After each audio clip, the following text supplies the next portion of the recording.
to this computer. Very good. Oh, yeah, you're the co-host. Yep. Yeah. Yeah, we'll record. Okay, so if we're set up, I'm gonna head away for a little while. Okay, should I introduce Haroon? Am I saying his name right? Haroon Wright? I don't even know how to say his name either. Yeah, I Right. think that's it. Okay. I don't know if anyone has asked him for any information. I have not. I have what was in the paper, so Okay. I can. Okay. Okay, that Thanks should a work. lot. Yes, I'll be back connecting in 10, 15 minutes. Great. Maybe you're always in the club room that one left the chair. No, you're normally. Sure.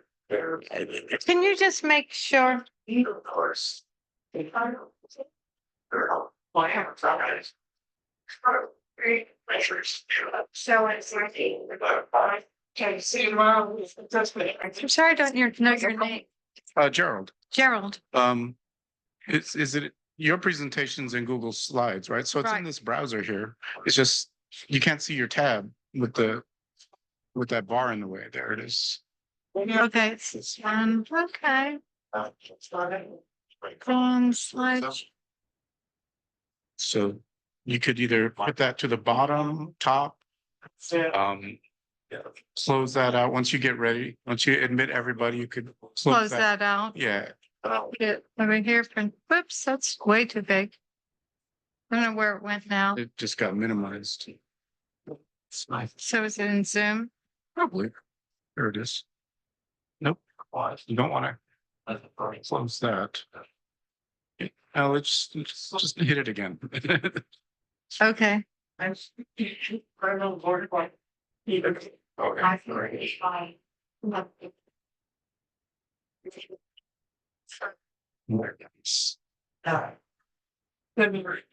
So once you get started and you admit everybody, then you could minimize it or just close out. Okay. Because you could always bring it back. Right, because Barry's gonna monitor it for Okay. us. And then if And I'm gonna make Brett a co-host too, I think.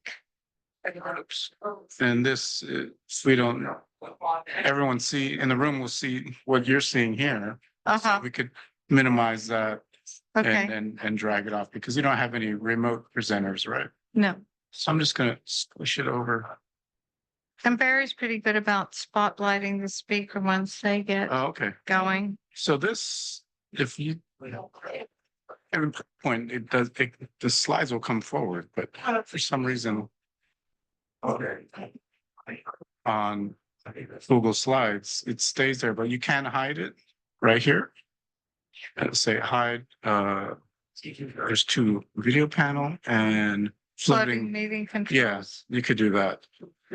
So I don't know if you're ready to do that or not. I don't think so. But and then if you want it back, just hit escape. Okay. So And then I hit escape to go find my other. for your right. The Urine's PowerPoint should be Yeah, there. right there. Okay. Yeah. Okay. Great. Thank you. First of all, I'll walk you there. You're Angela, right? Amanda. Okay. Careful. Wow. Anything I could do to help environments. Wow. I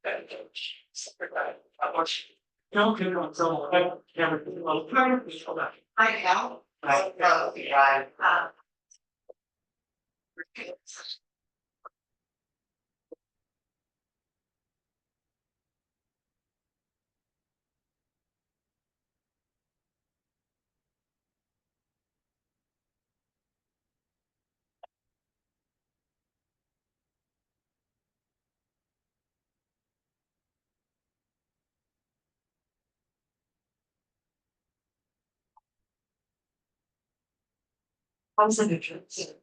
So the outside is on this, you don't really know that. And yeah, you know. Yeah. You know, and No, not that. Well, so, you know, it's a preliminary thing. So I. Right. So. Yeah, how many? Yeah, we don't know where I'm at. And yeah, so what number one price? And the quick thing, it's also like, every time you put your heart over, I like it. Yeah, it's hard. Good. What's your? Yeah, go through so, a lot of weather. I saw, I know, it's just, basically, and you got to do, so it'll be good, but. That, so let's put it double, and should have been the next one's. So it's like, start with, pretty, you know, it's a really. Video, on your. There's a issue. Part of the stuff. Very, demand it's good. 2 years go online. Oh, no, I got work, go, okay, you know, just get one, I couldn't get it, I was. And that. It's like, first thing goes. It's not the last one. Well, it's obviously still sort of, you'll find neighbor. I see it. Yeah, it's a big, you do it. Yeah. But I called one day while I was driving, I don't over. Just wonder, I jam that you know, less than. Right. Happy to feel that. Sunny my back pocket. It's really outside. Oh, well, I don't know what those guys, they shouldn't need help. It's up to them, yeah. But yeah, I appreciate you being. Well, this was the one that was on the pegboard, but I don't see any name on it. But it was with that one. Yeah, mine was probably shorter. You know, why don't you take this, this is yours, some other time it'll show up, I'll keep my eyes open for it. All right.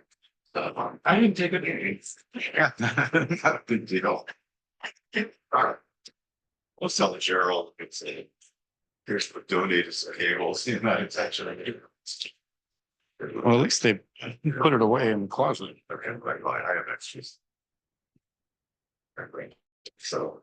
Again, you can call it, now you can figure us out. That'll be all right, at least.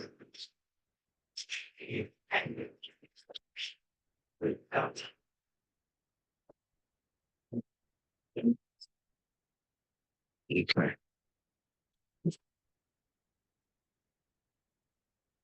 Nobody on there. Were you gonna join also?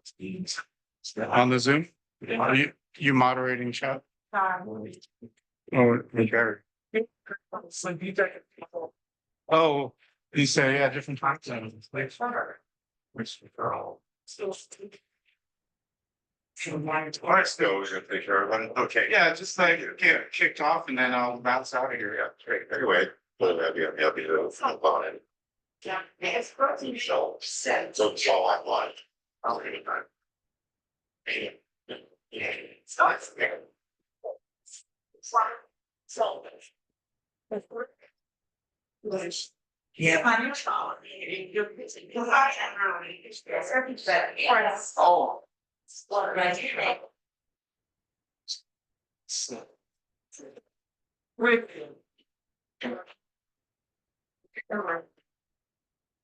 Definitely. Good. So. Let's say it's your school.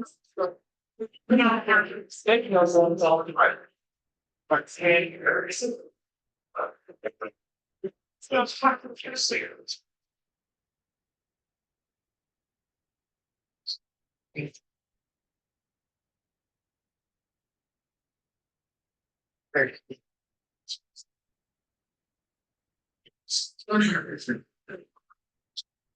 So it's very far. What is this? So I sort of shoot twice. So. Yeah. So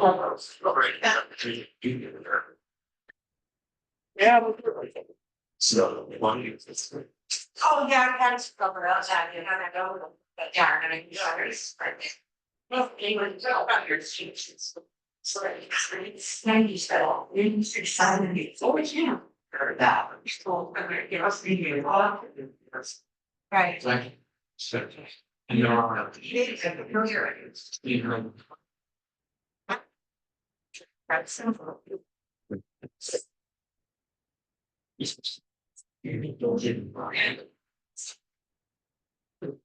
But I'm also really. It's like,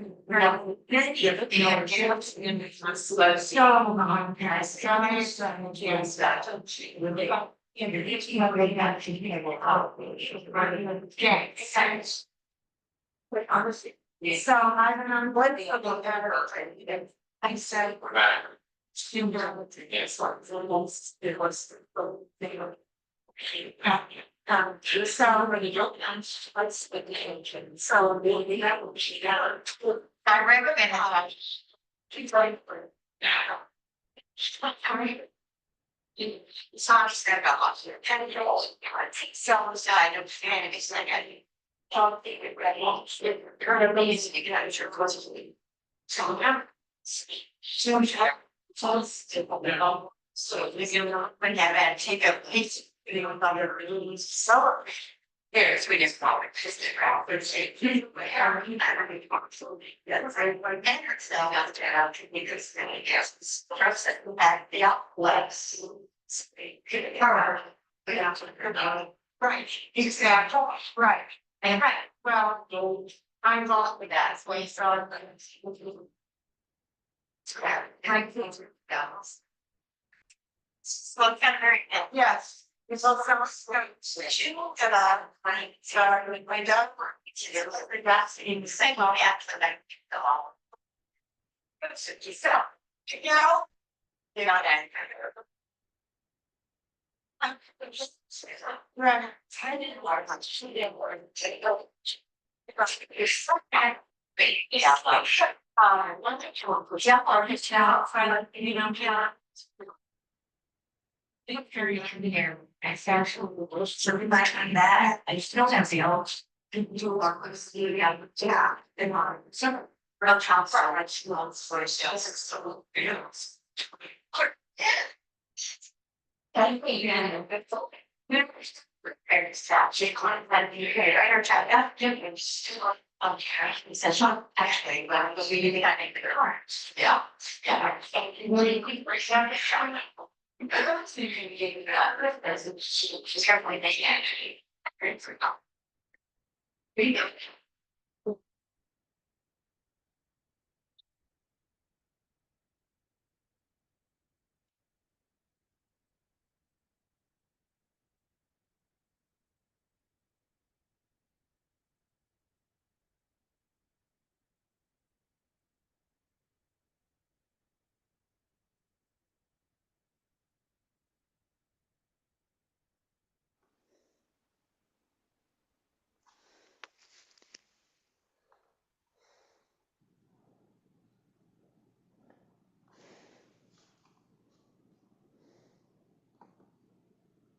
Hmm.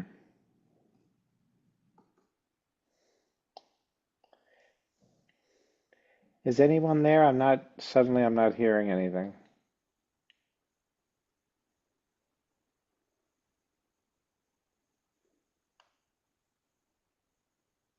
Yeah, right now only the Oh, podium mic is on.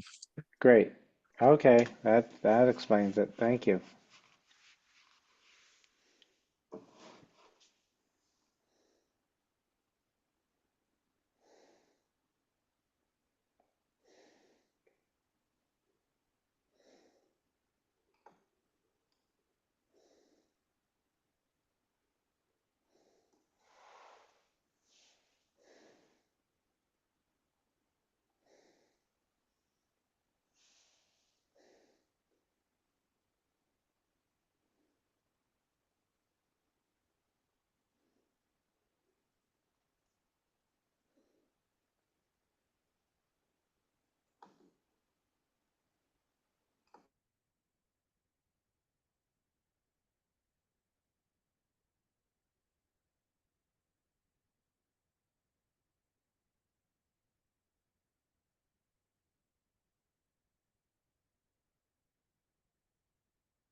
Yeah, and then so what's this? Is it so she's Which have dogs and fairs and things. It's kind of fun. Well, you can do anything is. Choose your interface, you have to log in, that's the time.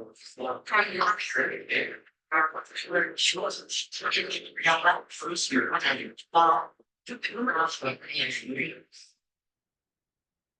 Like, so first joins.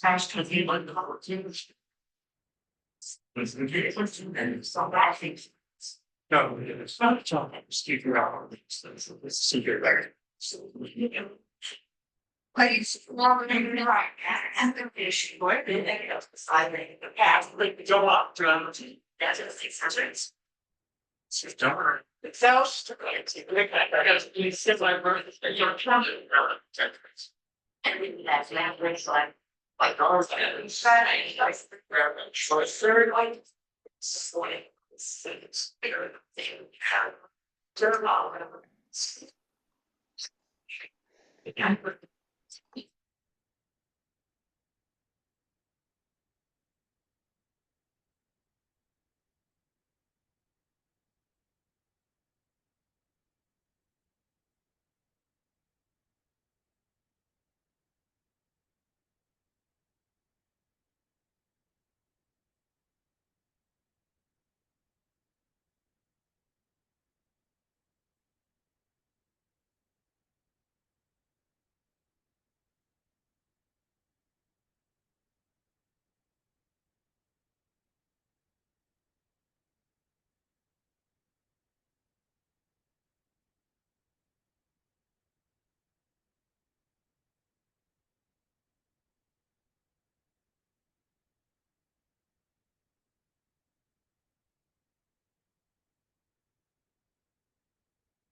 access now and mobile movies. So 4,000 big collection apps to YouTube and say every video was in a statement. Google said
So there, one vegan there.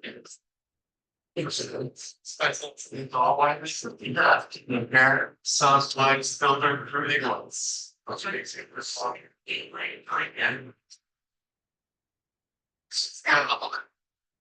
Learn something new, I mean, all the time.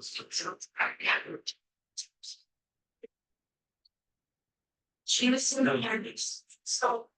See my first outside it's actually also was talking and he or she was doing right. Oh, sure. Yeah. So when the news right now, 10 years when you're not. So I'm gonna just look at that one. Leanna. You're not even. President, I got one. That's Bobcats. I gave it. You take it. What the hell? I have. Oh, she's always so. Comes. It's a so.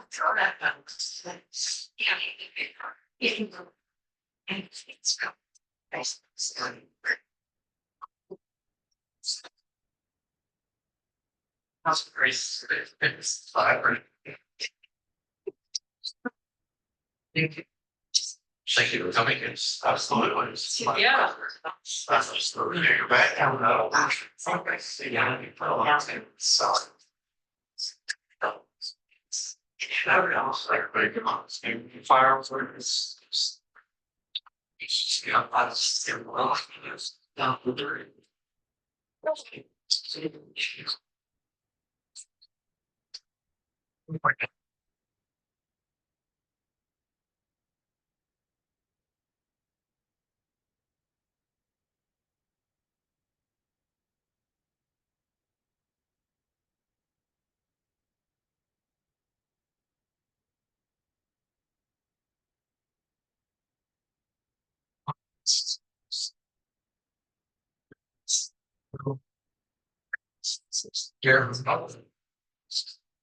Yeah, and like subtracting it, like yeah, it's there.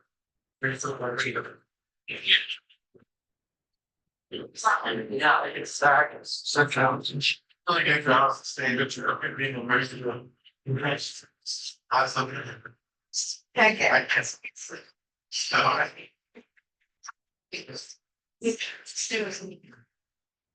that's what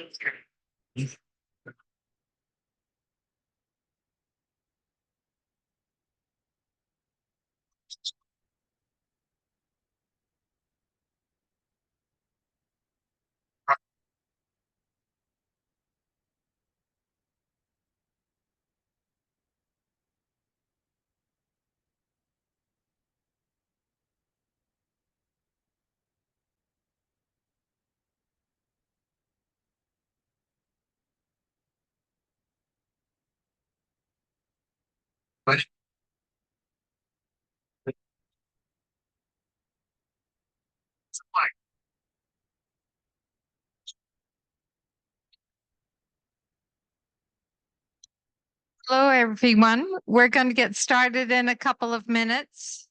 So I'm not. fill up your glass of wine, get some food. Yeah. I'm not sure if go to that. Football, that one. You know, so I should so it's this taking her. I got this. That's the when I started. I actually went to self influence small point John or Okay, student and close. standing hard. Hi, the floating. Okay.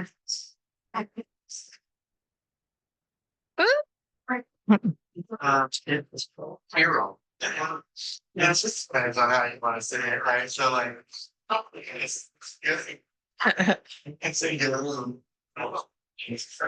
So. Okay.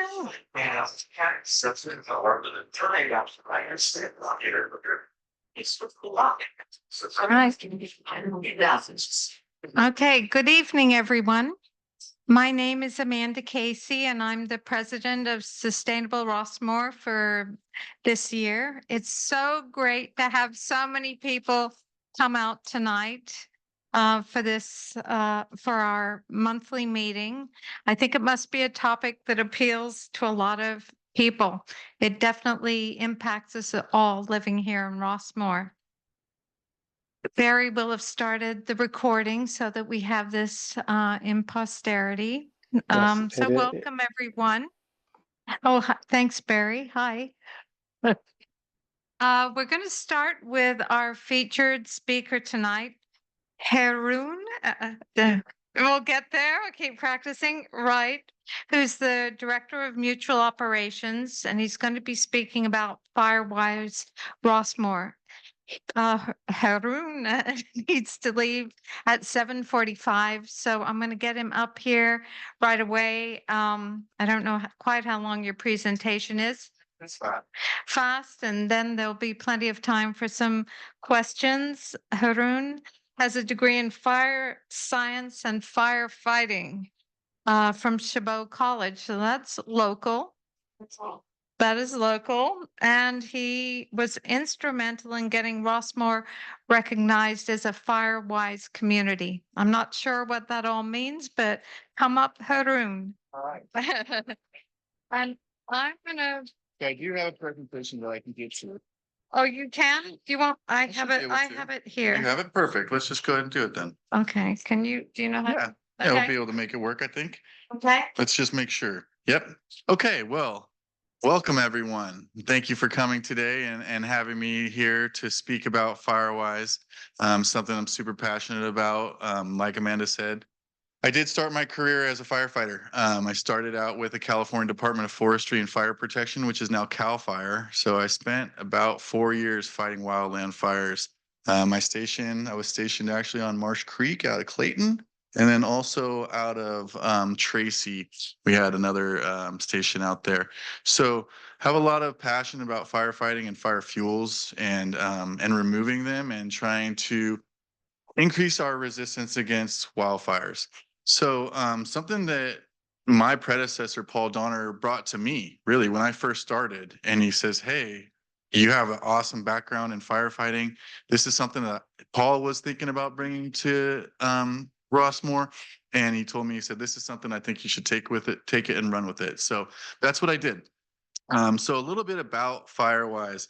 It is a, let me get you in. Sure, no problem. Out of the presentation mode into regular mode. Yep. Perfect. Perfect. So we've done a lot of stuff in Rossmoor or for Firewise, and Kathy, thank you for being here, part of this. Kathy is one of my committee members, and she's super hard worker and is always willing to go to a meeting, which is amazing to put out more information. And really, what do I do as the director of mutual operations? I'm an educator. I reach out, I educate people, I try to let them know what's going on in the world, what's going on in insurance, what's going on in spending and budgeting, where we are as a community. So that's something that I take, a lot of pride in, and something that we work really hard to make sure that the education that's going out is valuable. Something we did. I'm sorry, excuse me. We're not seeing your face. There's something black that's covering it besides the microphone. And also the Zoom, the people on Zoom are seeing like half of the screen as your slide, and then we see the next slide coming up. Gerald, is there any way that the people on Zoom Yes. can see just the agenda slide so it's larger? Great. Okay. Thank you. Sorry to interrupt, but I just want it to be as good as possible for the people on Zoom as well. Thank you. Right now, we're not seeing you at all. Just hang tight. Okay, Gerald's doing some magic. great. Thank you so much, Gerald. No problem. Sorry about that. Oh, don't worry. We're good. Now, now we're good. Yeah, perfect. Let's just get rid of all. Okay, thanks so much. So that's so much better. Thank you. Sure, no problem. Okay, so a little bit back to what we were talking about. Education, getting out there. Some of the things that we needed to do when we originally wanted to become a Firewise community, first thing we needed to do was form a committee, right? So we formed that committee. It was a little bit of time to get that committee formed, but once we started putting ads out or putting actually articles into the Rossmoor News, we started getting a good amount of volunteers. Now we have a surplus of volunteers. We actually have a waiting list that want to be on the committee. So that's awesome. So once we formed a committee, I worked with Contra Costa County Fire Inspector Chris Giddis, and we did a site-wide survey of the entire valley, looking at fuels that needed to possibly be removed, looking at the types of roofs that we have, looking at the gutters that we have, possible gutter guards, and looking also at the landscape that we have. We reviewed many, many buildings, and what he was focused on and what we're really focused on as a group of Firewise right now is really focusing on what's called the immediate zone. That immediate zone is the 0 to 5 feet away from your building. And I'll go into a little bit more on that. But one thing that we discussed as a group is that we wanted to be partners with Sustainable Rossmoor. We want to partner with everybody in Rossmoor. And how can we best do that? What is the mission that we're going to put out to make that happen? So let me see if I can make this work now, because now I can't, but let me get a clicker. See what I can do here. What are we doing here, Gerald? If Because my if you button's just not working. if you click on the screen, Ger- Gerald, if you All can right. move the screen up a little bit so we can see him when he leans in, that'd be Does great. that work good? Yep, that's good. Thank you. Okay, great. So we're doing some educating. We have a mission statement. And our mission statement is wildfire risk reduction while sustaining Rossmoor's quality of life. Right. So that's what we want everybody to know, is that this is what we want to do. We want to reduce the wildfire risk without making major changes and not making the whole place look like Arizona, like a lot of people think that we want to do. That's not what we want to do. So we wanted to make sure that in our mission statement, it was very clear that it's while sustaining Rossmoor's quality of life. We're not trying to make big changes. We just want to try to make incremental changes that will help us when if wildfire could possibly come. How are we going to be most ember resistant to that fire? So what we did when I set the whole situation up with Firewise, I put in my application. The application got kicked back, got denied. They said, you're too big of a community to be Firewise.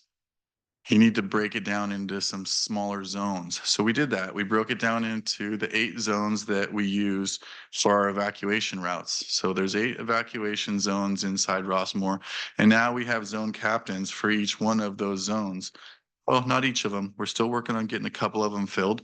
But as you can see from the slide, we've got quite a few. Some of them are doubled up. I'm super proud to have every single person that's on this committee working closely with them. Every single person. I don't want to name anybody, but I can tell you that I've worked with each and every one of these individuals, and they're all amazing. And they're all willing to put in the work. And they're all willing to come to a committee meeting. They're all willing to come to a landscape committee meeting and talk to anybody about what we're doing at Firewise. And so that's just really awesome for me. This, I'm sure you guys all recognize what this is. This is our evacuation zone maps. And this zone map coincides with this list of our captains. So we do still have 6 and 7 open, and we're looking to fill those very shortly.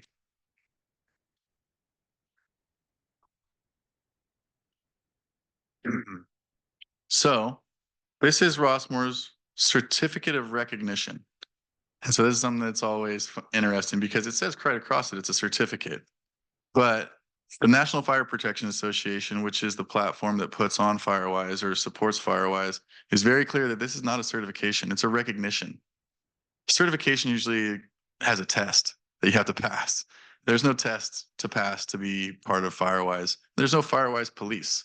Nobody's ever going to come to us and say, hey, you're not doing right by Firewise. They're going to come to me and they're going to say, hey, you did your volunteer hours. You're doing good. You're moving in the right direction. Let's keep moving in that direction. But there's never anybody that's going to come and say, well, your volunteer hours were a little bit short. We're not going to give you your recognition. There's no Firewise people are going to come and say, hey, you have a plant too close to your house. Remove it. That's just not going to happen. So I want to make sure everybody knows that. But the certificate of recognition is super important, and it could possibly provide some sort of discount to your personal insurance. Your HO6 policies, there are some insurers that do provide a small discount, and it is small. I want to make sure that that's very clear. It's a small discount. I've had some people email me and saying, I got $4 off a month. It's not worth it, whatever you're paying to be part of Firewise for this certificate. We're not paying anything to be part of Firewise. So it's the only thing we're doing is we're volunteering. So it is worth it. And, you know, the certificate is great. The reduction on the insurance is great. But really, it's the education and the resilience against wildfires that's much more important. This is Rossmoor.com. We have our own Firewise site. So you can go on to Rossmoor.com, check out the Firewise site. The certification is there also. So you can download the certification if you'd like it. It is required by some insurance companies to get a discount. This is where I want to start talking to you guys about what I started off with the immediate zone. This is a presentation that was put on by fire departments. It's funny because I've seen multiple fire departments claim responsibility for this. So I'm not exactly sure which one it is, but I do know that CAL FIRE was part of it, CAL FIRE. So basically what they did was they built two structures, right next to each other, averaging about 15 feet apart, just like they are in most residential areas. You have about a 7-foot side yard on each side with a fence that goes down the middle. And you can see that the building on the right has hardscape in that zone 0 or that immediate zone. And the building on the left has flammable mulches and plants in that area. And so this is extremely important.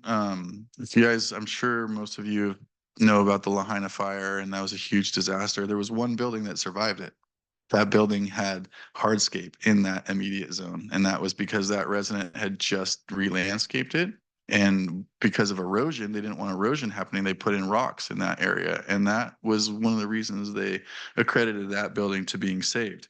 So what they did here is they went around and they they dropped fire, right? This is exactly what I used to do. I used to drop fire and light wildland fires, and we would do control burns and stuff like that. So these are torches that they use. It's a mix of diesel fuel with a little bit of gasoline. Stays lit. They drip it out of a torch. It puts fire on the ground.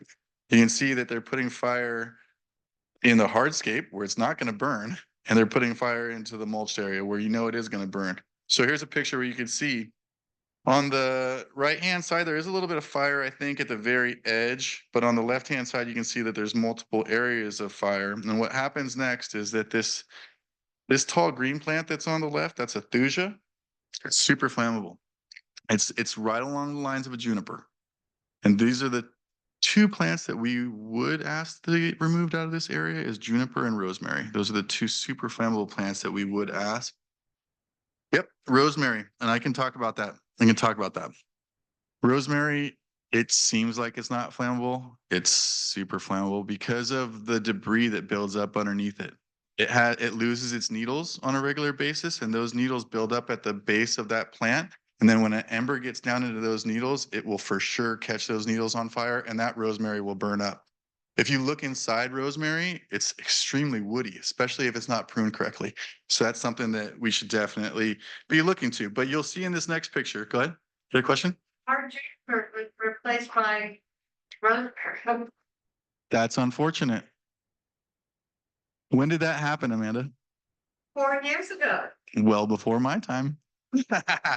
No, absolutely. You're right. And, you know, there's a lot of it out there, but we're also trying to remove a lot of it. We're talking with the mutuals. We're budgeting to remove it, but you'll see here that these flames go from this mulch and they quickly go to the fence. So that fire skunked around in that mulch, and you'll see there's fans here on the left-hand side. They're blowing wind on this thing like it's a natural fire. And the thuja, super flammable, lit up. The fence, which is also wooden, inflammable mulch, lit up. As soon as a 6-foot fence catches on fire, that fire is going to go into the eaves of that building, and that building is pretty much gone. They'll write it off. A fire department, that's what they do. They triage the buildings. They'll come in and they'll say, hey, this one's defensible. We're going to defend it. They're going to look at the next one and go, that one is a loser. They'll triage it and they'll cut it right off, and they'll protect this one and they'll say sorry to that one. So that's why it's super important. So we're really focused on this mulch. You know, after we get through the mulch, who knows how long that's going to take? 10 years? I don't know. I can't force it. All I can do is ask for it and try to help budget for it. So if that takes 10 years, maybe after that, we need to start thinking about removing our flammable fences out of that same area. But this is what happens to the fire. Notice that building right next to it, 15 feet away, it's not having a single problem. 90% of the buildings that catch on fire and wildland fires are lit up by embers that fall into the zone 0, not from alternative fire or from buildings that are on fire in other areas. So this is it fully engulfed. And that is the majority of my presentation. There are Firewise that I can talk about really quickly, right? So there's Firewise is a volunteer-based situation, and we need to put out as many hours of volunteer time as we have buildings in Rossmoor. We have a little bit more than 1,300 buildings in Rossmoor, which is something else I battled with Confire with, because they were like, no, you have 6,700 units. And I go, no, we have 1,300 buildings. But it says buildings, it says structures, clearly says structures. It doesn't say units. So I definitely was using their words and saying, like, we're going to work within your words. So that's what we did. And that volunteer hours are super important. And that's a huge thing that we're doing coming up next week, June 10th, or maybe the week after. I'm not sure. I think it's next week now. But that June 10th meeting is our educational outreach, where we'll be having a town hall meeting where we'll have Confire will be there. Walnut Creek PD will be there. My public safety manager, Tom Cashon, will be there. I'll be there. Fran from EPO was going to be there, but it looks like she might not be able to make it, unfortunately. But we're going to put on this town hall, and it's going to tell everybody how those EMS departments are going to function in the case of a mandatory evacuation. So a lot of great information that's going to be at the town hall. And then also every single person that comes to the town hall meeting and every single person that participates in the town hall meeting via Zoom will be counted as 2 hours towards our 1,300 hours of needed volunteer time.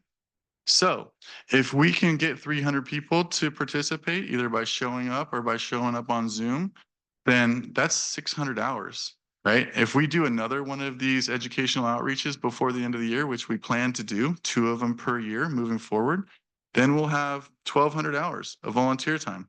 That would be amazing. And the way it works out for our volunteer time is that we don't necessarily have to have 1,300 hours of volunteer time. We could do a monetary equivalent purchase. And so what the National Fire Protection Association says is that if we can't get all the volunteer hours, we could use some of the money that we spend on fuel reduction to facilitate some of it. And I think it's like $30 an hour here in California is the equivalent.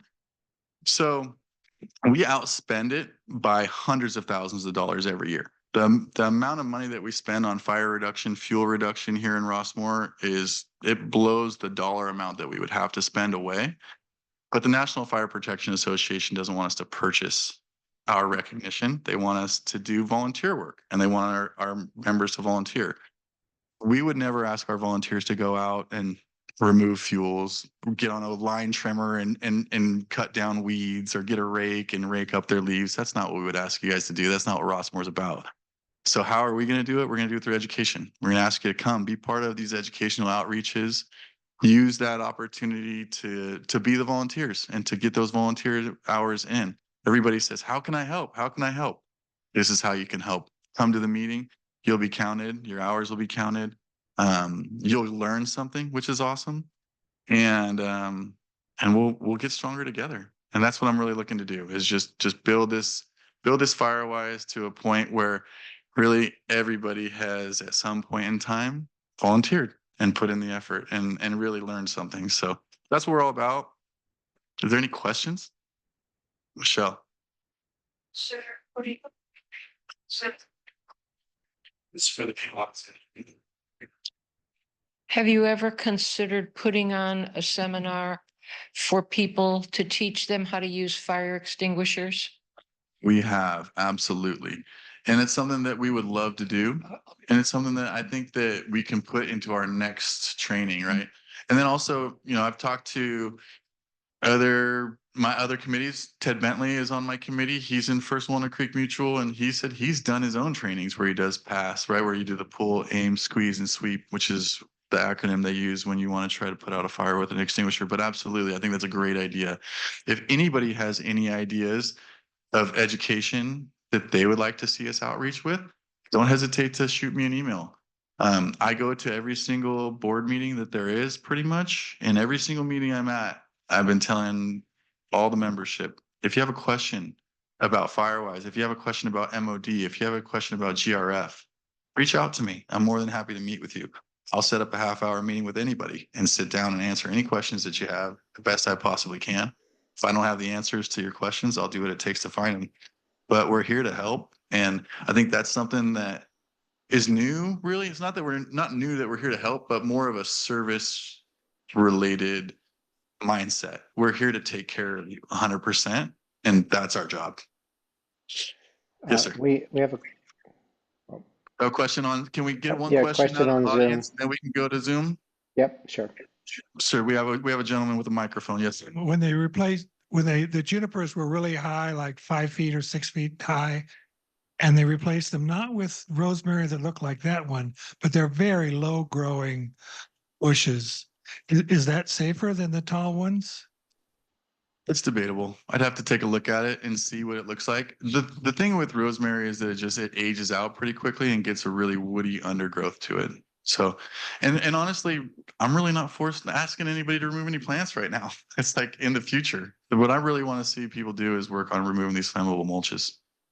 So let's take the question off of Zoom real quick from the Zoom master. Okay, Susan, go ahead.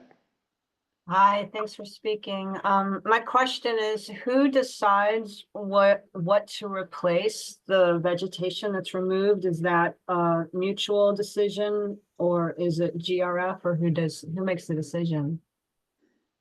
Those decisions are ultimately made by the boards of the mutuals, usually with the assistance of their landscape committee, and they're usually assisted by my GRF landscape manager, John Tausterna.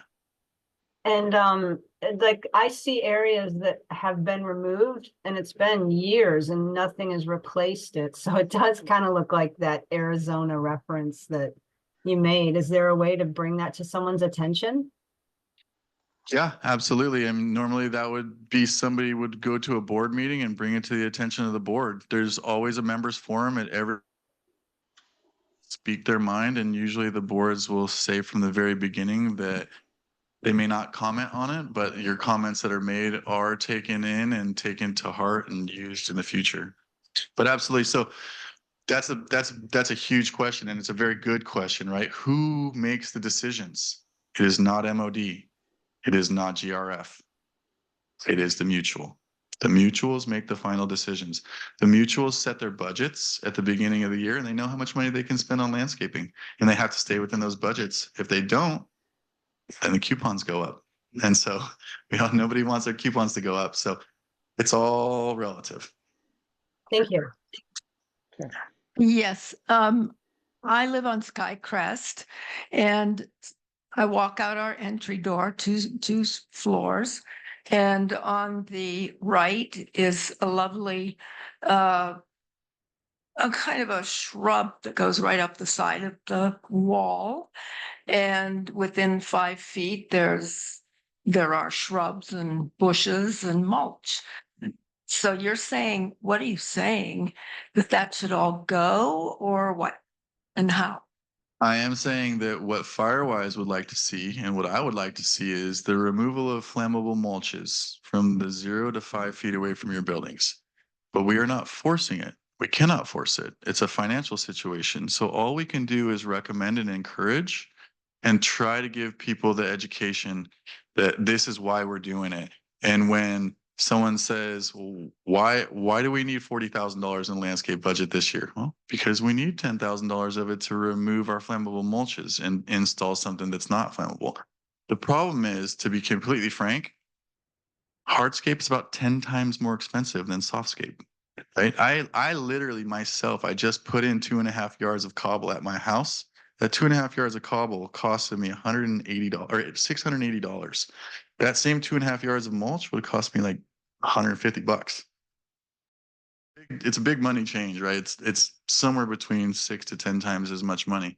But the mulch, once you put in hardscape, that mulch that's there forever. it shouldn't go away, right? You won't need to refresh it. So there is an ROI on it that is important to understand as well.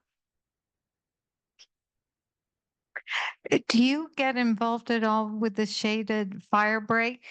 So as far as the shaded fuel break goes, am I involved in it? Not necessarily. It's more, the shaded fuel break is more of a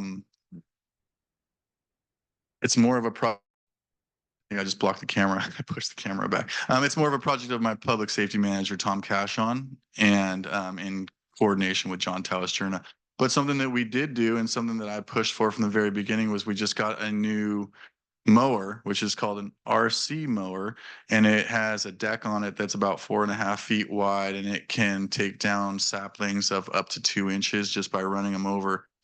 So once the shaded fuel break is in place, it will be MOD's responsibility to maintain it. So that is where MOD comes in, and we already have the tools to make it happen. So we're really happy about that.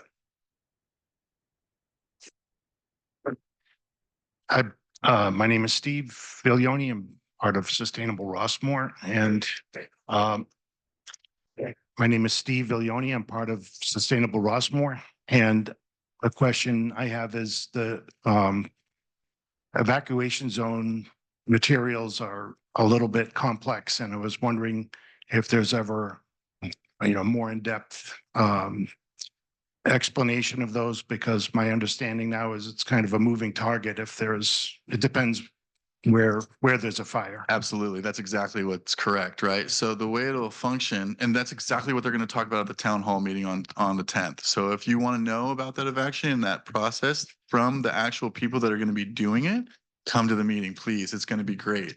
But you're absolutely right. If there is a fire that's out on the west side of the valley, they're going to be evacuating first Walnut Creek Mutual and second Walnut Creek Mutual. Mutual 68 is not getting evacuated right away. They're going to be the last ones. They're going to focus on where it's necessary, get those people out, get them out of danger, and then they'll systematically go through the rest of the valley and get the rest of the valley out. But they'll focus on the areas where the highest risk is. Absolutely. Right. Hi, specific question to, I live in entry 1 on Skycrest, and there's a PG&E box. It's, I don't know, a foot high, square. But there's a big label on it that says like all vegetation must be like 6 feet away from the box, and the vegetation is, I don't know, a foot away from the box. It's all nicely cut and everything, but is something like that need to change? Yeah, absolutely. Absolutely. I mean, though that box says it needs to have a clearance of material away from it, it should have that clearance 100%. So if you see something like that, please call the work order desk, leave a work order, and then we'll get our landscape department out there to take care of it. And we may need to discuss it with the mutual first and say, hey, listen, this is in landscaped area, but really per the specs of this, probably it's a transformer box. We need to have clearance. Let's make the clearance happen. Absolutely. We want to follow every single public safety guideline we possibly can. So hi, I'm Marcia. My question to you is, what can Sustainable Rossmoor do to help you? That's a great question. I think that the best way Sustainable Rossmoor can help Firewise is just to continue to push out the same message that we're pushing out and to continue with the education. And when people say, Firewise wants to make my place look like a desert and wants to destroy all my landscaping. No, Firewise has no intention of doing that. Right? Just be our advocate. We'd love to be your advocate and try to educate people. That's my situation. What I've found in the last year that I've been here is that the majority of the issues are because people don't fully understand the details and are not 100% educated on the real facts. And that's a problem. So anytime that you can help us perpetuate the truth, that's what I would ask. And we'll do the same for you as well. So the messages I'm trying to make are very, very clear. We are not trying to remove your plants at this time. Because there is a law that's in place that could easily get pushed the rest of the way through. Gavin Newsom is not pushing it right now because I think he understands it would be detrimental to his career as a politician. But it is out there, and there is a law on the books that states that all the plant material will be removed out of this zone. I don't think that that's going to happen anytime in the near future, and we're not pushing for it. Hi, Back there, hi. and then we'll get to you, ma'am. Okay. Hi. Yes. I don't know where I heard this, but I have often heard that one of the roles why we're all paying for the golf course is because it's a safety place that you might go when there's a fire or something. And we live relatively on the golf course or close, but there's no way we could get to the golf course because it's a steep hill and it's covered with rosemary and juniper. And it's I love it. and it's deep downhill. And so, I mean, I'd have to go around $1 to get onto the golf course. And if I could go around $1, I'd drive out or something. So is there a plan? I mean, does it make sense to put in paths or stairways downtown to the golf course from? I would not. I would not do that. I would focus on if there, and we'll talk about evacuations also at the town hall meeting because it's a big topic. Evacuations is there's a difference between an evacuation warning and an evacuation order.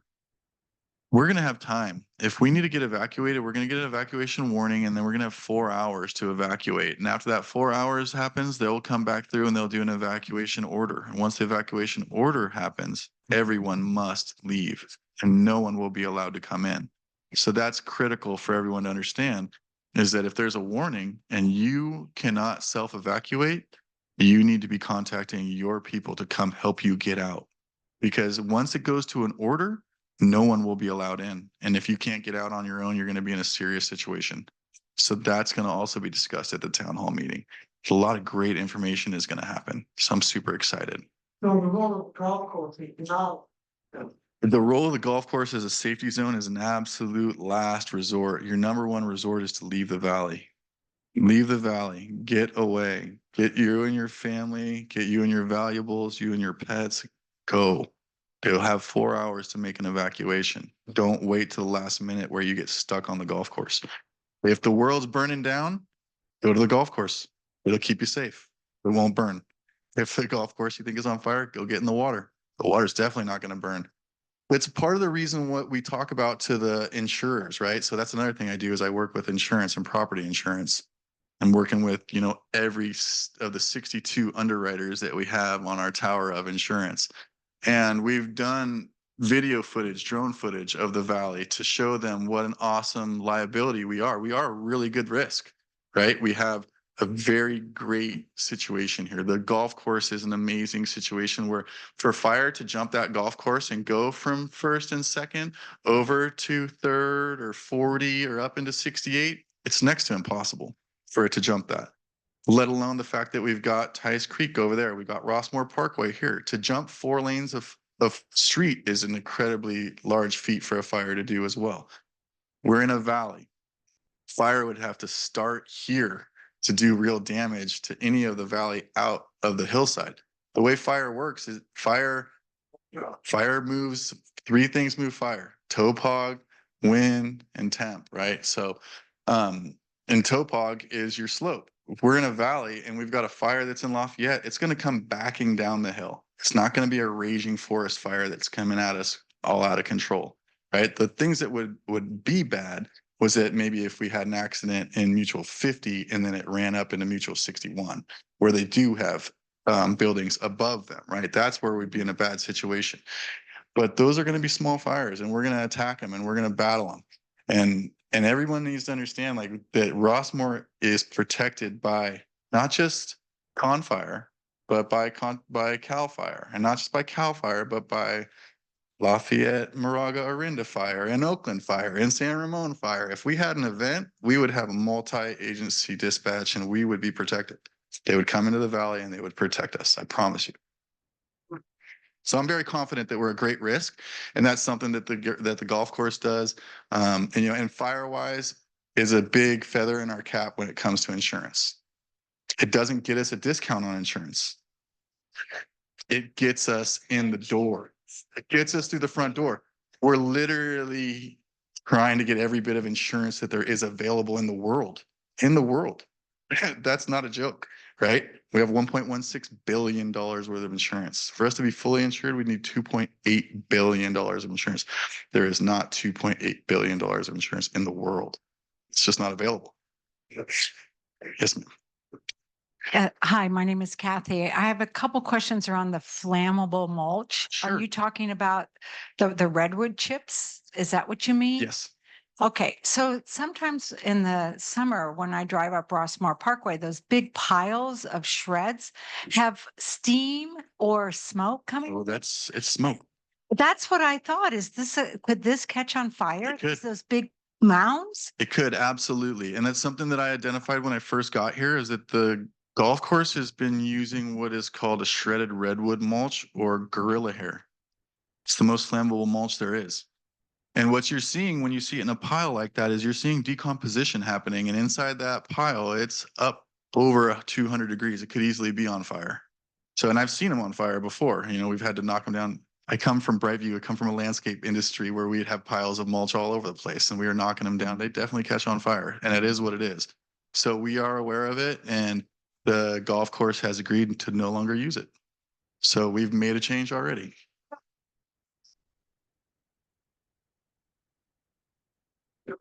Desk. I called security and I kind of got, like poo-pooed about this. I'm not going to let that happen again. But Sure. is that what we should do if we see these smoke coming off? If you see smoke coming off of one of those piles, call the work order desk.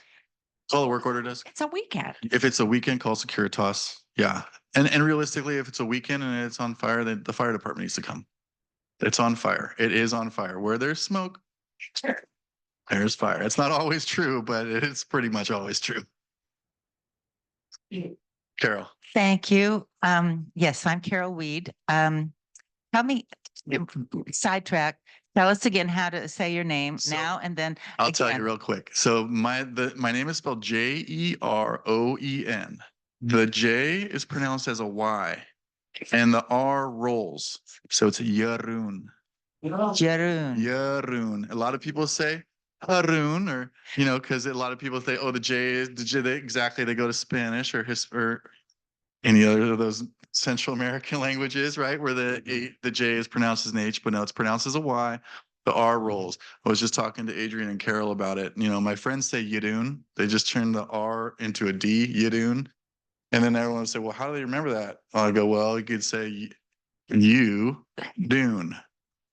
And they go, you dune? I'm like, yeah, like sand dune, you dune, Yedoon, Yeroon. It really just starts going there. Okay. So, and I've been dealing with this my whole life. Yeah. Yeah. Exactly. My mother, I'm first generation Dutch American. My mother moved to the United States when she was 19. So I have been blessed with a unique name my whole life. Thank you for that. And thank you for bringing Firewise to us and for all the other things you do. I've taken your talk to heart. I lived through the Oakland firestorm where the fire did cross over 8 lanes of fire. It can happen. And so forth. And we saw embers, shreds of paper and everything flying through the air for miles. The first demo picture with these 2 little sheds that were, demonstrating the fire and the mulch. The one on the right, that what looks like a cement slurry that's been put down is really ugly. I concur. And in my condo some time ago, there was rosemary taken out.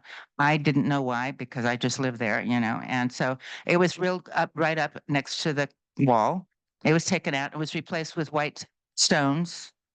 I don't think the pebbles, they're bigger than that, but they don't go 5 feet out.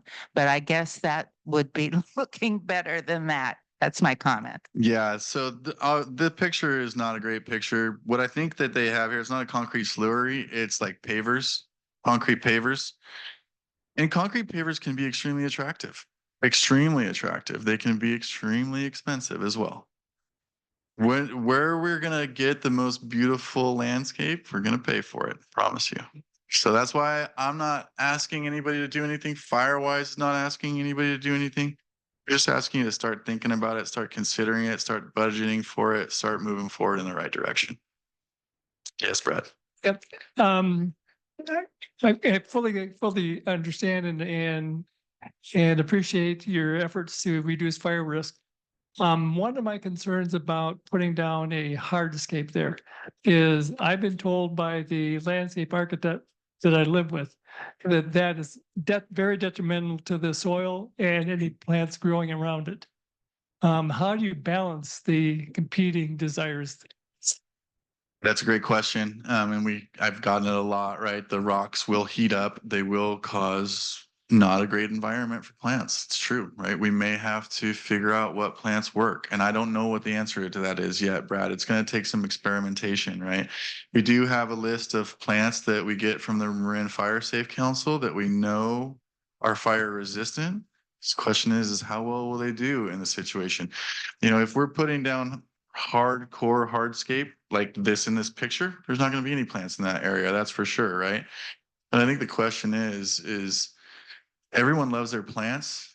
Do they love them as much as they love their house? Yeah. That's the question, right? Are your plants worth as much as your life? That's a question, right? And so that's what I want people to think about, right?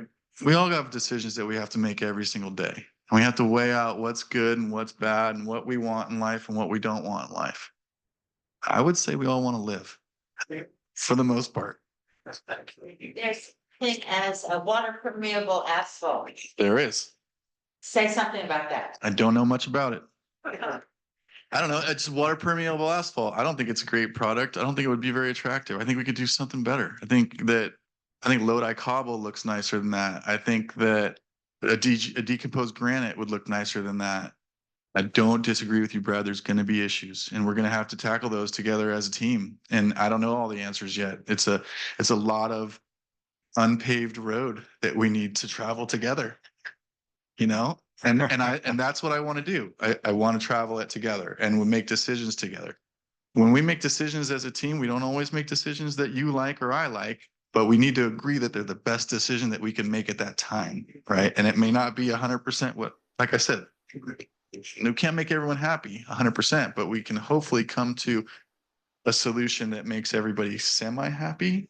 That's the best for us in protecting ourselves against wildfire. I'm going to go to Carol real quick. We have another Zoom questioner as well. Okay, so let me take 2 from the audience, then we'll go to Zoom, and then we got at least 2 more from the audience. Okay, so Carol. Okay.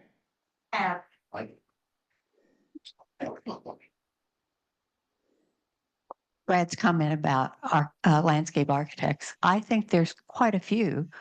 Brad is also the source of my thinking this. If there's an expert that you need, at least one of them lives here. And I think a bunch of landscape architects, maybe they could kind of put their heads together and think about how do they make this look nice, but make us safe. Yeah, absolutely. I think that's a great idea. There's an amazing wealth of knowledge in this valley. There's no question about that. In this room. Thank you. I can see he's going to talk in a moment. He's got the mic, and I know he's going to want to talk. Yep. So let me take one more comment from the audience, but not all the way from the back. Let's take this one right here. Yes, ma'am. Susan? Yes, Susan. You're looking for the mic. I got you. Oh, is this the Zoom? No, Is it? no, Okay. not No, yet. No, Zoom. in the audience. Okay. So I just, I live in a very large stucco building. Okay. And it's 12 units, 3 floors. It has a regular sort of clearing on the hill, on the downhill side. There's not much vegetation. It's mostly soil. Next to the walkways, which are kind of cobbly walkway thingies, there is a planter area. I think many of us have that. Okay. Where there's a walkway and then there's soil. And then there are plants growing in the soil right next to the building. Okay.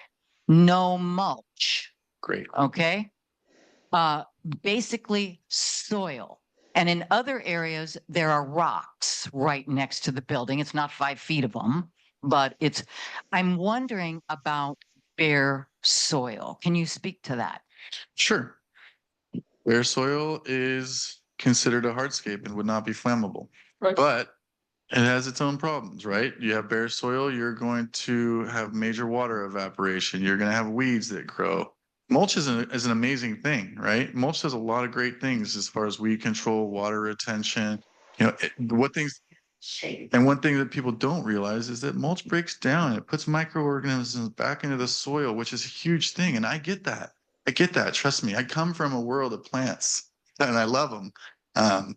But like I said, if we could just focus on that zone zero, and like you said, there's rocks, right? And it's not 5 feet because most of us have an area of landscaping that's just a pocket that goes from the building to a walkway. And that building to the walkway is usually like 3 feet or so. That's just the area. And once we get that area done, then that plus your walkway, we're going to get to that 5 feet and be safe. So just think about that. Let's take a question from Zoom real quick. Okay, Susan, go ahead. Oh, thanks. Great presentation. Thank you.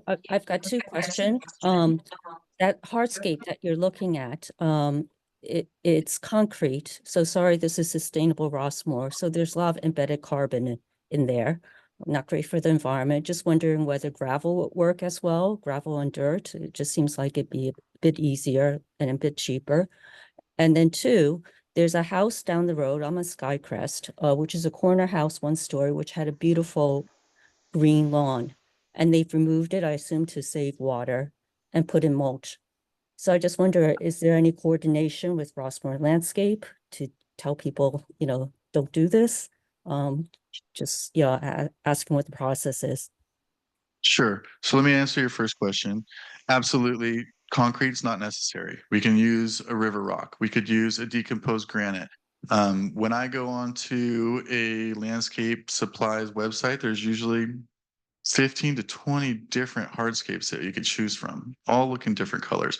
Mexican pebble, Noya cobble, Lodi cobble, all different sizes, 1 inch, 1 1/4 inch, 2-4 cobble, 4-6 cobble. There's all kinds of different options that we can utilize. So absolutely 100%, we do not need to use concrete. And I understand that.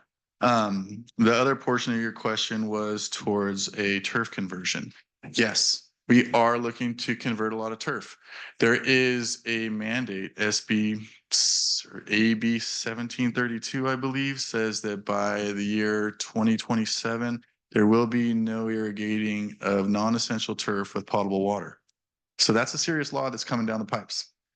And we do not have any reclaimed water here in Rossmoor, so we will not be irrigating any turf unless it's essential. So you'll see just recently we did a project out on Rossmoor Parkway where we removed a large portion of turf and we put in some really nice plants. And that's verbena and some lamandra, really nice looking, right? And that's what we want to do. So yeah, absolutely. We're removing turf to save on water and to move forward with the required laws.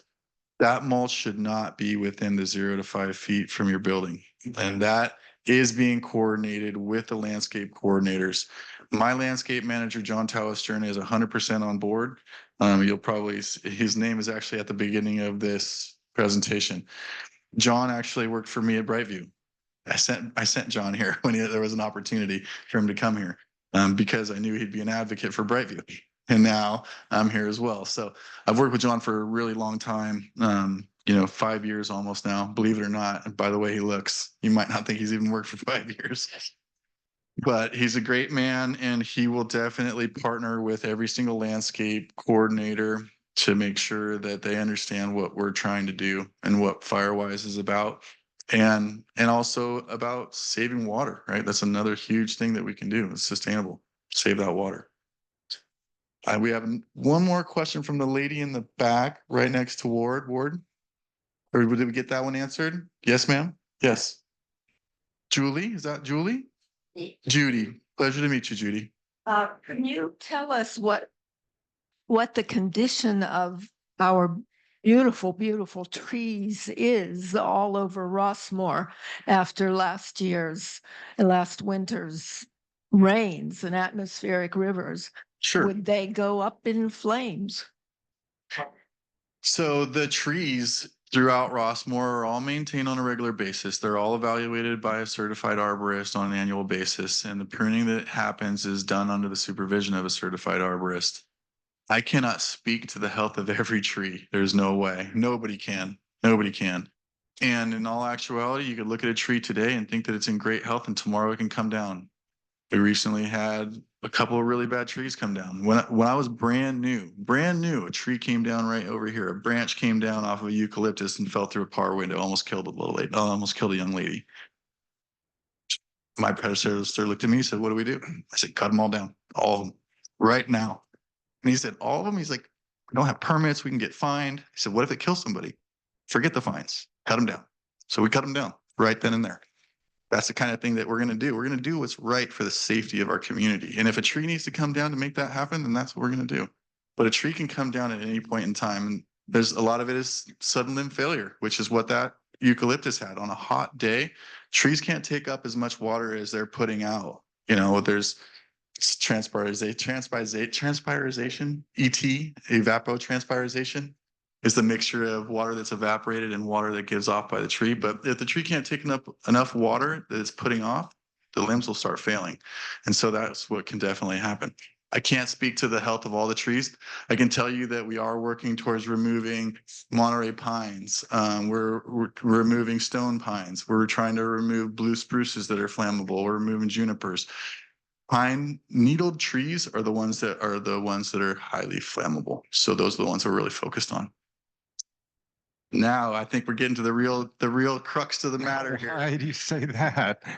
So, so I'm Richard McPherson, landscape architect, and one of your email buddies. Absolutely, haven't pleasure met, to put a face to the name, sir. But I will be setting up a time for a conversation because there's some good stuff for us to talk about. So Sure. I want to say I really appreciate your tone and your amiability and for coming here and your welcomeness. I think it's great. So look forward to working with you.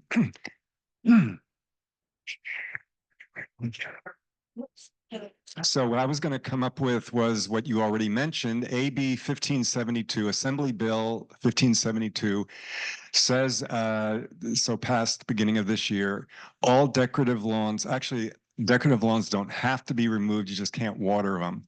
So you can't water decorative lawns. We have 3 years to get rid of them. I thought, well, what about in a retirement community? Because you can keep recreational lawns, but you have to remove decorative ones. So in a retirement community, you know, it's, what is it? You know, so aside from the golf courses, so that's a huge amount. So I'm bringing this up to reinforce it because 3 years is not much for the amount of lawn that's here and coming up with alternatives to it. But since you had already brought that up, I wanted to, since the Riverwash cobbles have come up several times, people love looking at it. Please, we do not want to put Riverwash cobbles under any mature trees. Or where they are, and there's a lot of it here. I suggest it be removed because the cobbles heat up in the hot sun. They make the soil really hot and they fry the roots of the trees and can be very harmful. So I think an arborist might concur with this. I guarantee you they will. Yes. You are correct. So, and I said it earlier also. So I concur with you as well, Richard. Yes. So thank you very much. We'll talk more. Absolutely, Richard. Thank you. And I honestly look forward to partnering with you 100%. So when you're ready to sit down and have a meeting, let's do it. Can I ask one last and quick question? Sure. My understanding is that cannabis plants, when they're growing in the green, are not overly flammable. So can't we just replace all the vegetation with cannabis? What? Well, it's a great question. I could not answer that Cannabis without doing some research. Thank you all very, very much.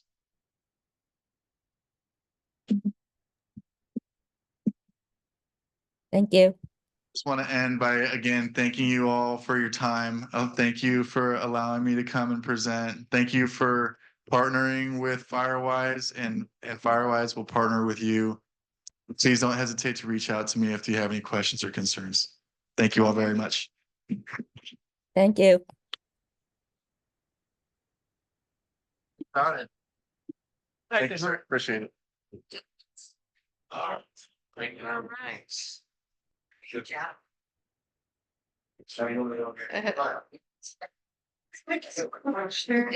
I need See if I can. Juggle. Yeah. Light them on fire, juggle. All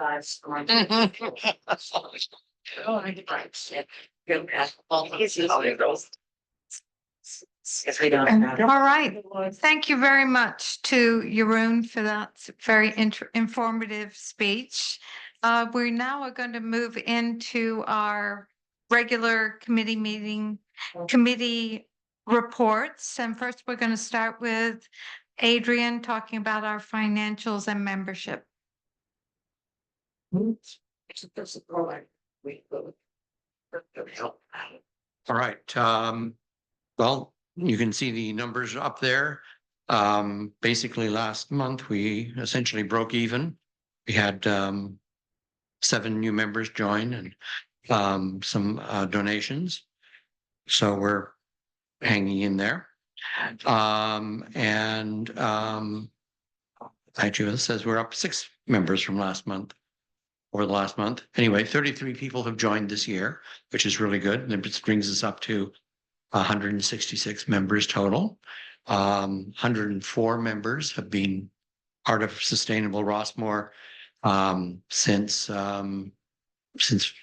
now more than 2 years. So if anybody here is not already a member, feel free to join. You can do so at sustainablerossmoor.org. Or you can keep a check in the box at the Gateway Administration. And with that, I'll pass it on to Carol.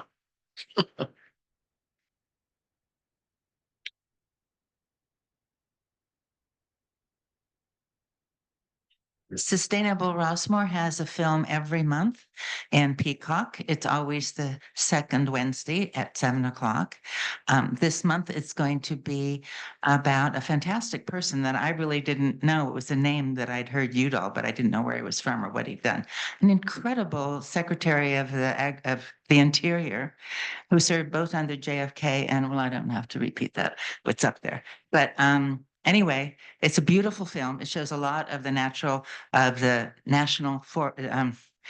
forest, but also national parks that he helped to save and secure. And another thing that's very interesting about him is he was an incredible negotiator and managed to do a lot of reaching across the aisle. And that's how he got a lot done. So that's included in the film as well. So I hope you can come. Very good. And this.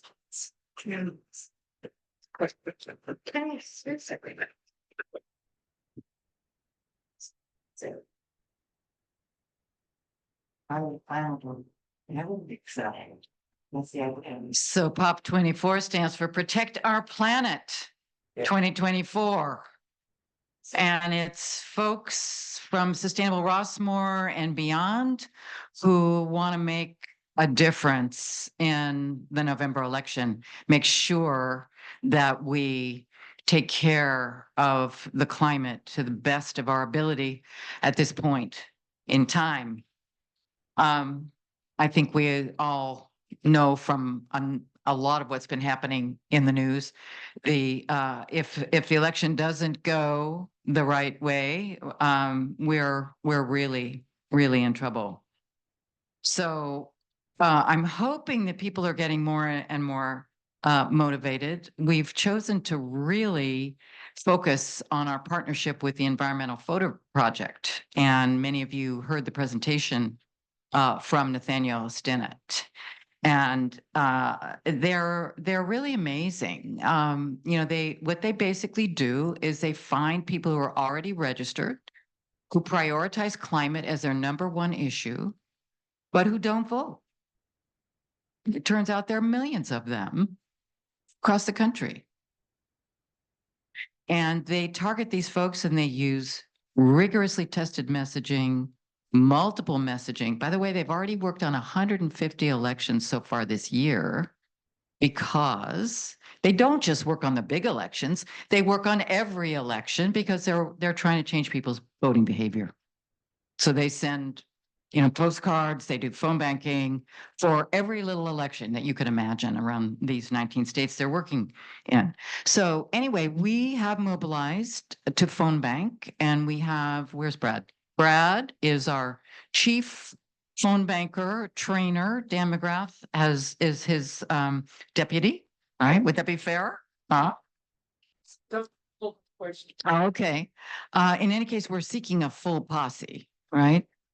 So we encourage you, anybody who is up for phone banking at all, this is a great, great opportunity because you're not persuading anybody of anything. You're just urging them to vote.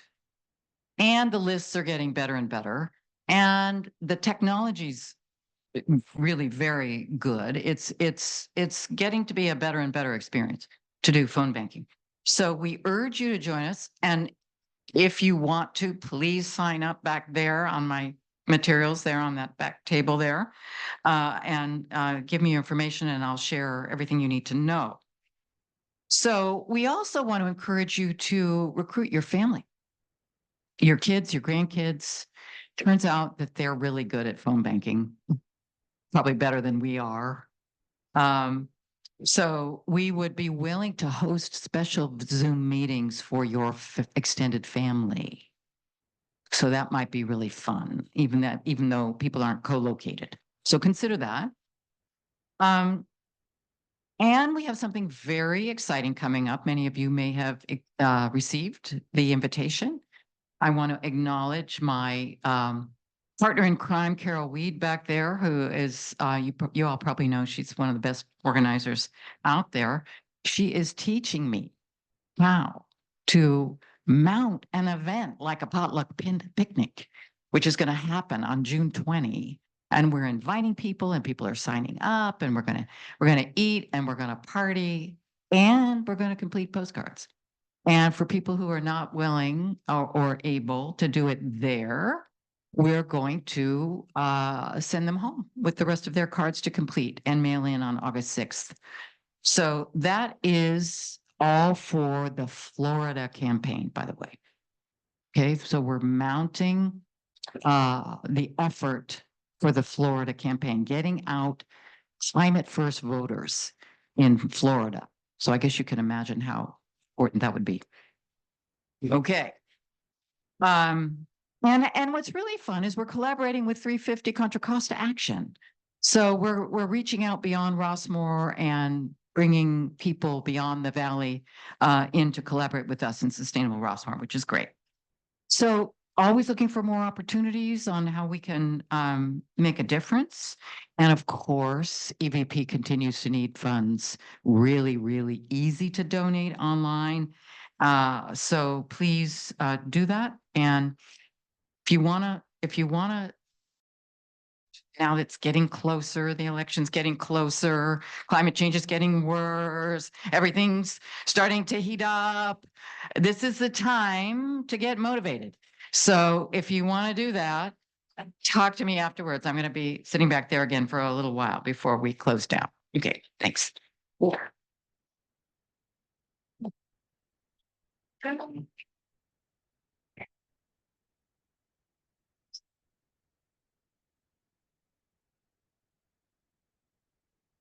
Hi, I'm Pam. I'm the chair of the legislative committee, and we just had an important deadline for our legislation in the legislature. The bills had to pass out of the first house that they were introduced into, and now they go to the second house. And I'm happy to say that of the 11 Sustainable Rossmoor endorsed bills that we were following, 9 of them made it out into the next house and are moving forward. Yeah.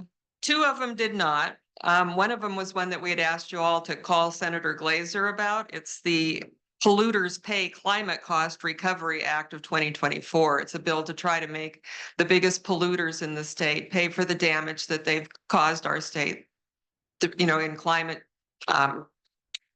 damages. The bill didn't pass. It needed a 2/3 vote. And the last I saw, Senator Glazer had not voted for it.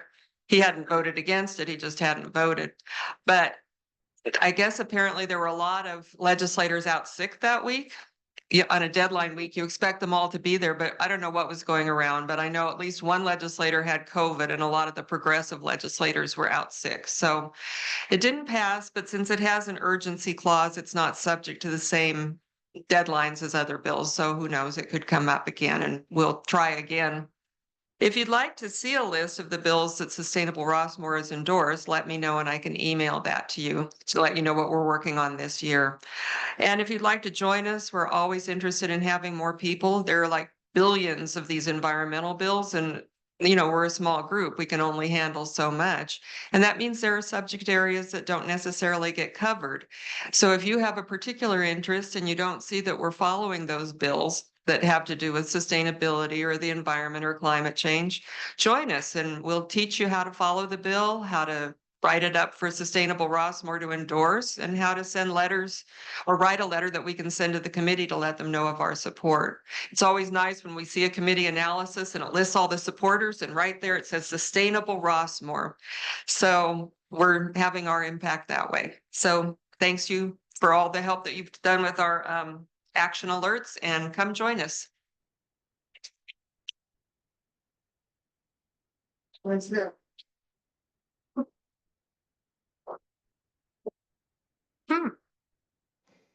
Is Randy here? Yeah, I mean. Great. I know, he's out riding his bike.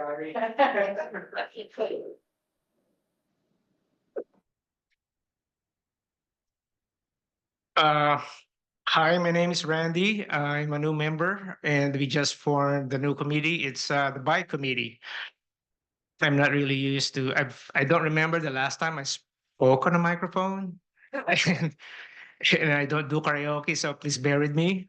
Yeah, so we, right now it's only Dave and Barry Bryan in the committee, but I sent out an email blast to, we have a bike ride group. Rich is a member and he signified that he will, yeah, he's interested. There's 4 more members of the club that said they will join us. And with the bike group, there's 2 who already signed up with a club to join the committee. And I think once we hold our first meeting, we're gonna invite those in the bike ride group that they said they're interested. They're about 20. So, and we need all help. So yeah, yeah, sign up for the committee. We don't have a page on the website yet, but we're working on it. So Adrian, expect something from us about, yeah. The second one was, yeah, our main goal is to have bikes as bike as a mode of transportation, because inarguably it has the smallest carbon footprint. It is the most sustainable, and it's fun. And that's why we're one of the plans. One of the plans is to hold an e-bike demo inside here in Rossmoor, because we know e-bikes. It's for its demographic, not just as a sustainable mode of transportation, but for physical, mental health, I think. So, because it's really, you ride a lot. And I was never a bike enthusiast ever until I got my e-bike. And now I ride to Danville and Moraga every week with our group. And that's how I got to this point, joined the club and requested for the committee. And that's what we're gonna advocate for, to engage, to encourage residents would be to have safer roads for cyclists, and have just get the information out there that e-bikes are great for this demographic. And so please join us in the committee.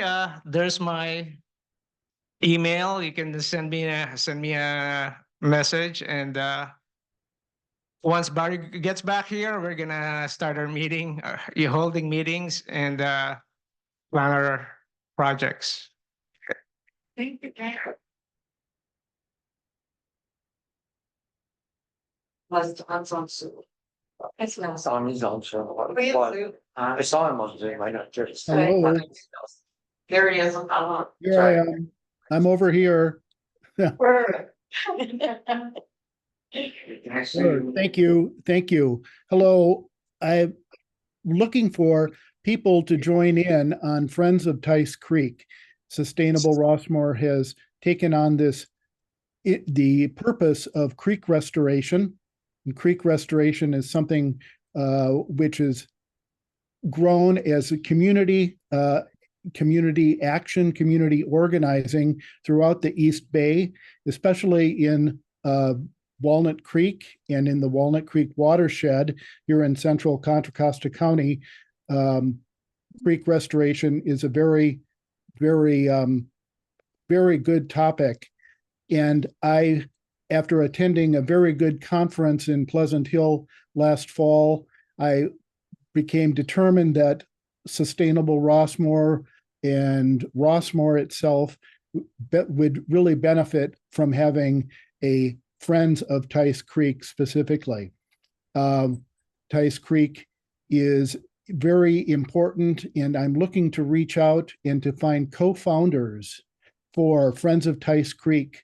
We will be meeting a week from tomorrow, Wednesday, June 12th at 10 o'clock in the multipurpose room 3 at Gateway, looking for people who want to explore creek restoration and to advocate. There are specific needs that things will be going on within Rossmoor in the near future.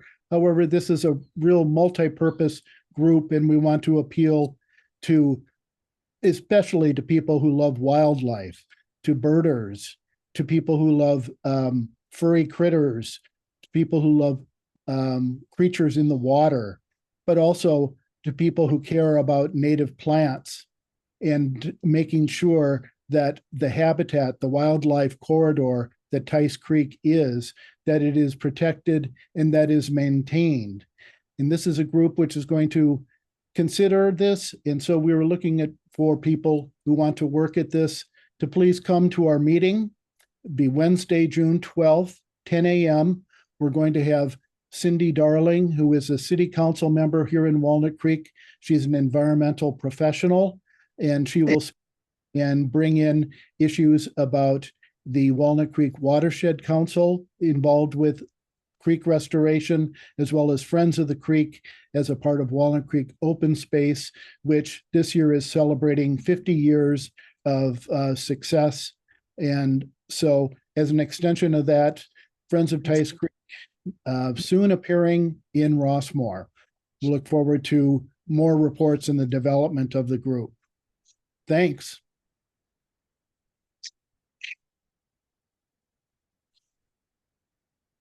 Thank you, Dawn. This is Adrian. I'd just like to add a little something to what Dawn has said. The bridges across Tice Creek through the golf course, several of them are going to have to be replaced in the next year or 2 or 3 because they're unsafe. And if you walk on the golf course on Mondays and across the okay, yeah. You can see here the erosion and so on that's going on those bridges. The GRF is working on this. They have a project to actually to replace these, and they're doing a good job. They're thinking about it in the right way. But I really urge you to join with Don and his group to work on this, because if we bring our collective energy to it, I think it'll make a difference and support doing it in the right way. Ann Matola, who's in charge of it at the GRF, she's really thinking about it the right way. But she needs support to make sure that the board the GRF board will actually go along with, thinking about it in a proper way and dealing. Just you replace these bridges, you don't do it right there. You think about what's happening upstream from them as you do this. So Don has exactly the right idea, and I urge us all to support him in doing this. Thank you. Thank you, Adrian. I just wanted to add part of our work will be the identification of restoration sites along the creek, as well as the importance of Friends of the Creek for building interest and advocating for creek restoration, as this is going to influence the planning and the outcomes. And so with more resident support, this is really what Friends of Tice Creek is about, building up the community for creek restoration. Thanks, Adrian. All right, that brings us to the end of our programming tonight. And I wanted to end it on a rather sober note and emphasize the point that we cannot wait much longer for climate action. We need it now. I received this information from one of our members that last week, India recorded its highest temperatures ever, where temperatures in New Delhi got to 126 degrees. That's in a city of 33 million people. It's at that temperature, it really is unlivable. So the time is now for all of the important work that all of our committees is doing, our POP committee, our legislative committee, every committee is working with this in mind. Temperatures in California, we're going to have a lot of triple digits this week. I mean, even today we started to feel that heat. And we just have a new president in Mexico who was educated in California, and they're expecting water shortages by the end of June. So this is why we do our work, and we hope you will all get involved with us. And again, thank you very much for attending tonight.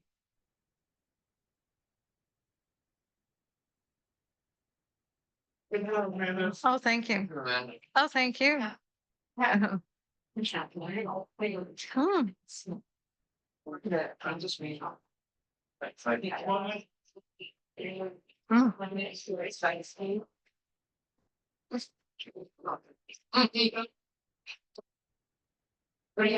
Final. Yes, our steering committee overlaps that. Our steering committee starts at 9:30, the town hall starts at 10. It is going to be recorded. Yeah. So I think I hope we can count us our time here. We'll have to write him and tell him he educated us. Did you count the number of people? I think there were 30 here. Okay, good. Yeah. Yeah, fine. I think every seat was taken. I think there was 30. Yeah. So 30, this is 10. I would say like 36. Barry, is it okay if I end? I don't have a Pittsburgh, right? I'll end it. I'll end it. Thanks. Okay. Just like Okay. Oh, I'm sorry. You can end it. You can end it. Okay. Okay, Thank bye. you. Bye bye. Bye.